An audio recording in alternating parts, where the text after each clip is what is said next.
Hello, नमस्कार। मैं सतपाल पांचाल स्वागत करता हूं आपका हमारे यूट्यूब चैनल में और आप देख रहे हैं डिजिटल कंप्यूटर इंस्टीट्यूट और अभी करंट में हम सीख रहे हैं बेसिक से एडवांस टैली प्राइम कोर्स और ये टैली प्राइम कोर्स का लेसन नंबर 21 का पार्ट सी है, जिसमें आज हम आपको प्रॉफिट एंड लॉस के बारे में जानकारी देने वाले हैं कि प्रॉफिट एंड लॉस होता क्या है। प्रॉफिट एंड लॉस को हम कैसे टैली ERP 9 या टैली प्राइम के अंदर चेक कर सकते हैं। प्रॉफिट एंड लॉस को किस प्रकार निकाला जाता है। देखो, आपने ऑनलाइन या ऑफलाइन कोई कोर्स कर रखा है यदि अकाउंटिंग का, आपको शायद प्रॉफिट एंड लॉस चेक करना आता होगा, लेकिन क्या आपको पता है कि आप किस प्रकार प्रॉफिट एंड लॉस को निकाल सकते हो। अगर आप जानना चाहते हैं कि प्रॉफिट एंड लॉस को किस प्रकार निकाला जाता है तो इस वीडियो को शुरू से लेकर आखिरी तक जरूर देखें। सबसे पहले मैं आपको प्रॉफिट एंड लॉस को समझा देता हूं एक छोटी सी डेफिनेशन के द्वारा। डेफिनेशन है मेरे पास, the profit and loss statement is a financial statement. की जो प्रॉफिट एंड लॉस स्टेटमेंट जो होती है ना, वो एक साल के दौरान तैयार करी जाने वाली एक स्टेटमेंट होती है। दैट समराइज, जिसके अंदर हम समराइज कर सकते हैं revenue, cost, expense incurred during a specific period. मतलब कि आप एक निश्चित समय की स्पेसिफिकेशन समरी देख सकते हो अपने बिजनेस की, कि मेरे बिजनेस में कितने रिवेन्यू हो रहे हैं, मुझे कितनी कॉस्ट पड़ रही है या कितने एक्सपेंसेस हो रहे हैं। वैसे मैं आपको एक बात बता दूं, कोई भी बिजनेसमैन जब बिजनेस करता है वो यही सोच के करता है कि मुझे प्रॉफिट होगा। यहां पर आपको पिक्चर में दिखाया हुआ, जरूरी नहीं है कि बिजनेस में प्रॉफिट ही होता है, लॉस भी होता है। लेकिन हमें कैसे पता लगेगा कि हमारे बिजनेस में प्रॉफिट हो रहा है, ये लॉस हो रहा है। ये आपको तभी पता लग पाएगा यदि आपने अपनी टैली प्राइम में या टैली ERP 9 में आपने कंटिन्यू एंट्रियां कर रखी होंगी। मतलब ये मैं वैसे लास्ट वीडियो में सारी ट्रांजैक्शन समझा चुका हूं, मैं नहीं बताऊंगा कि कहां पर कौन सी एंट्री करनी होती है। आपने अगर रेगुलर रूप से डे बाय डे सभी ट्रांजैक्शन आपने पोस्टिंग कर रखी हैं, सभी एंट्रियां कर रखी हैं, उसके बाद ही आप प्रॉफिट एंड लॉस की जानकारी ले सकते हो। यानी प्रॉफिट एंड लॉस को समझने से पहले आपको सभी ट्रांजैक्शन को सीखना होगा, सभी ट्रांजैक्शन को आपको करना आना चाहिए। मान लेते हैं कि हमने सभी ट्रांजैक्शन कर ली हैं, अब उसके बाद हम कैसे अपने प्रॉफिट एंड लॉस को चेक करें। मैं आपको बताना चाहूंगा कि अकाउंटिंग में एक फाइनल अकाउंट होता है। फाइनल अकाउंट को तैयार करने के लिए हमें trading and profit and loss और बैलेंस शीट को समझना पड़ता है। लास्ट वीडियो में मैं आपको बैलेंस शीट समझा चुका हूं। आज मैं आपको समझाऊंगा कि ये ट्रेडिंग और प्रॉफिट एंड लॉस होता क्या है। आपने प्रॉफिट एंड लॉस का तो नाम जरूर सुना होगा, लेकिन ट्रेडिंग अकाउंट का नाम नहीं सुना होगा। वो भी आज आपको सिखा देंगे, बता देंगे कि ये ट्रेडिंग अकाउंट होता क्या है। ठीक है।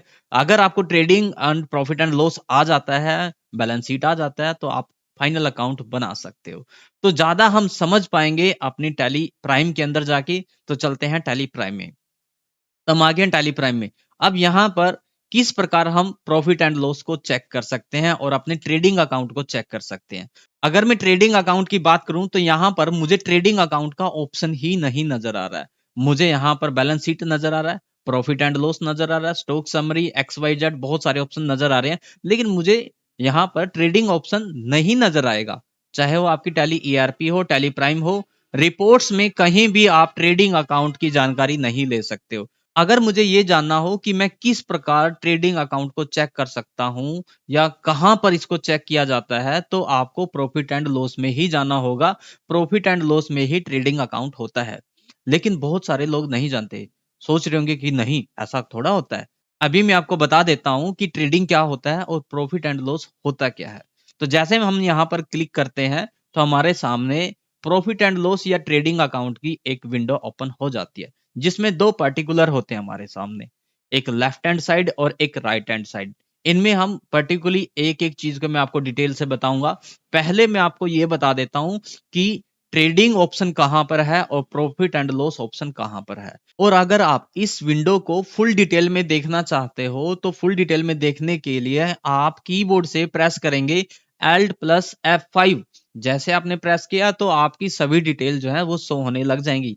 अब मैं आपको बता देता हूं कि ट्रेडिंग ऑप्शन कहां होता है और प्रॉफिट एंड लॉस ऑप्शन कहां होता है। तो जहां मैं मार्क करूंगा सबसे पहले, ये हमारा जो ऑप्शन है इसे हम ट्रेडिंग ऑप्शन बोलते हैं। अब ट्रेडिंग ऑप्शन क्यों बोलते हैं वो भी मैं अभी आपको बता देता हूं। क्योंकि इसमें हमारे व्यापार से संबंधित सभी डिटेल होती है कि मैंने यहाँ पर जैसे मेरे सबसे पहले कि मेरे पास ओपनिंग स्टॉक कितना है, अभी नहीं है। अगर होता तो वो मुझे यहाँ पर शो हो जाता कि मेरे पास कितना ओपनिंग स्टॉक है, मैंने कितना परचेज कर लिया है, यहाँ पर ये परचेज है, या मैंने कितना सेल कर दिया है, यहाँ पर ये सेल है, या मेरे पास कितना जो है क्लोजिंग स्टॉक है, वो मुझे यहाँ पर नजर आ जाएगा। इसको हम ट्रेडिंग बोलते हैं, जिससे हमारे व्यापार की स्थिति का पता लगता है कि मैंने कितना परचेज किया था, कितना सेल किया था, कितना मेरे पास पेंडिंग बच गया है। लेकिन अगर नीचे की बात करूं तो नीचे वाले जो ऑप्शन को, इसी को हम प्रॉफिट एंड लॉस बोलते हैं। अब आप कहोगे इसको प्रॉफिट एंड लॉस क्यों बोलते हैं? इसको इसलिए बोलते हैं क्योंकि प्रॉफिट एंड लॉस हमारे इनकम्स और एक्सपेंसेस को घटाने से या जोड़ने से निकाला जाता है। यानी एक बिजनेस जो होता है वो एक्सपेंसेस और इनकम बेस होता है। इनकम में से कुछ घटाया जाता है या जोड़ा जाता है। क्या जोड़ा जाता है, क्या घटाया जाता है, वो मैं आपको बाय प्रैक्टिकली करके भी दिखाऊंगा।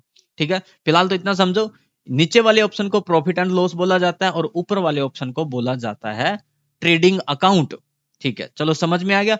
और अब हम इस विंडो की, इस प्रॉफिट एंड लॉस विंडो के एक एक ऑप्शन को समझ लेते हैं कि किस ऑप्शन में क्या दिखाया गया होता है। सबसे पहले मैं बात करूं ओपनिंग स्टॉक की, तो यहां पर यदि मेरे पास ओपनिंग स्टॉक होता तो मुझे यहां पर वो शो हो जाता, मुझे वो यहां पर दिखाई देने लग जाता। अभी मैं आपको सिर्फ और सिर्फ ट्रेडिंग की लेफ्ट हैंड साइड बता रहा हूं, फिर मैं आपको राइट हैंड साइड समझाऊंगा, फिर मैं आपको प्रॉफिट एंड लॉस समझाऊंगा। और नेक्स्ट है मेरे पास ये जो फाइनेंशियल पीरियड में चेक कर रहा हूं, इसके दौरान मैंने कितना परचेज किया है। ठीक है, कितना सामान परचेज किया, उसकी डिटेल मुझे यहां पर शो होने लग जाएगी। मैंने अब तक 19,10,410 रुपए का सामान परचेज किया। और नेक्स्ट है डायरेक्ट एक्सपेंसेस, मतलब मुझे यहां पर अपने डायरेक्ट एक्सपेंसेस को भी देखने के लिए मिल जाता है ट्रेडिंग में कि मेरे एक्सपेंसेस हैं कितने हैं। मेरे टोटल डायरेक्ट एक्सपेंसेस है वो 30,000 के हैं। नेक्स्ट की बात करें, ग्रोस प्रॉफिट भी मुझे अपने ट्रेडिंग अकाउंट में देखने के लिए मिल जाता है कि मेरा ग्रोस प्रॉफिट हुआ कितना है।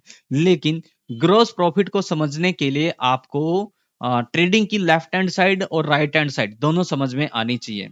अब मैं थोड़ा राइट हैंड साइड में चलते हैं। तो राइट हैंड साइड में हमें बताया गया होता है कि हमने टोटल सेल कितने की करी है।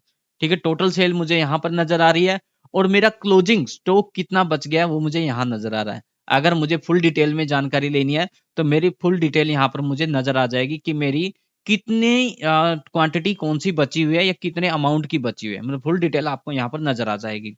तो अब ये तो थी कुछ ट्रेडिंग की इंफॉर्मेशन, जिसमें हमने आपको बताया कि यहाँ पर आप परचेज की जानकारी ले सकते हो, यहाँ पर आप एक्सपेंस और ग्रोस प्रॉफिट की और सेल की और क्लोजिंग स्टॉक की। लेकिन अब मैं आता हूँ ग्रोस प्रॉफिट पे। ये ग्रोस प्रॉफिट किस प्रकार निकाला जाता है अब मैं आपको प्रैक्टिकली करके दिखाने वाला हूं। जो मैं अब आपको करके दिखाऊंगा वो आपको ध्यान से समझना होगा। और अब हम बात कर लेते हैं कि ये ग्रोस प्रॉफिट हमारा निकला कैसे है, जो कि आया हुआ हमारा 3,51,687 रुपए। ये कैसे आया है? ठीक है, तो इस चीज को डिटेल से समझें। देखो, जो बिगनर्स होते हैं वो थोड़ा तुक्का लगाते हैं कि भी हमने यहाँ पर 19 लाख का सामान परचेज किया था, 18 का सेल कर दिया है, और इसमें से घटाने के बाद आ गया होगा ये। जी नहीं, इसको घटाने के बाद इतना आएगा ही थोड़ा, आप देख लो, इतना नहीं आएगा। फिर कैसे निकलता है ये? इसको हम आपको कैलकुलेटर से निकाल के दिखाएंगे बाय प्रैक्टिकल। और हमने कर लिया कैलकुलेटर ऑन, और अब हम आपको नेट प्रॉफिट आपको निकाल के दिखाएंगे। करना क्या है, जो हमारा ग्रोस प्रॉफिट है, ग्रोस प्रॉफिट है 3,51,687 रुपए। इसमें से जो हमारे एक्सपेंसिज है, खर्चे हैं, वो घटाने पड़ेंगे हमें। हमारे ग्रोस प्रॉफिट में से हमारे एक्सपेंसिज है वो घट जाते हैं। तो मेरे जो खर्चे हैं वह 2,17,207 रुपए। जैसे मैंने एंटर किया तो बच गया कितना, 1,34,480 रुपए। लेकिन ये मेरा प्रॉफिट तो है लेकिन नेट प्रॉफिट नहीं है, क्योंकि आप यहाँ पर देख पा रहे हो यहाँ तो 1,98,000 समथिंग है। और यहाँ पर जो ग्रोस प्रॉफिट में से खर्चे घटाने के बाद मुझे पड़ रहा है 1,34,000। ये 1,98,000 कहाँ से आया? अब इस साइड आते हैं। जो हमारी इनडायरेक्ट इनकम होती है, कितनी है हमारी इनडायरेक्ट इनकम? ये है हमारी 64,213 रुपए।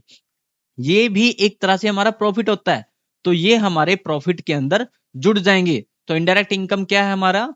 यहाँ पर ट्रेड डिस्काउंट हो गया आपका, और डिस्काउंट रिसीव जो ये होते हैं, ये आपकी इनडायरेक्ट इनकम होती है।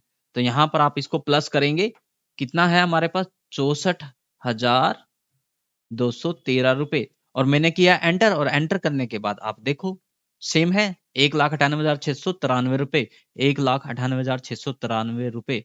तो अभी मैंने आपको सब कुछ डिटेल से बता दिया है बाय प्रैक्टिकल करके कि किस प्रकार प्रॉफिट एंड लॉस को निकाला जाता है और किस प्रकार हम प्रॉफिट एंड लॉस को चेक कर सकते हैं। तो आज हमने आपको बताया कि प्रॉफिट एंड लॉस होता क्या है, किस प्रकार इसको निकाला जाता है और किस में से किस चीज को माइनस किया जाता है। सब कुछ एवरीथिंग डिटेल मैंने आपको प्रॉफिट एंड लॉस के बारे में इस वीडियो में दे दिया आपको। यदि आज की वीडियो से आपको कुछ नॉलेज मिली हो, यदि आज की वीडियो आपको अच्छी लगी हो, समझ में आई हो, तो वीडियो को लाइक करें, हो सके तो हमारे चैनल को भी सब्सक्राइब करें। आज की वीडियो में इतना ही, मिलते हैं किसी और वीडियो में। थैंक यू, धन्यवाद।